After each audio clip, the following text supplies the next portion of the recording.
கொண்ட மலர்கள் மலர்ந்தது எனக்கு மதுரசம் அருந்தட்டுமா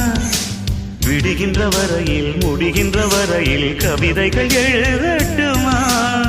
முத்தம் என்ற கடலில் முத்து குளிப்போமா அழகு அழகு ஓ நீ நடந்தால் நடையழகு அழகு நெருங்கி வரும் இடையழகு அழகு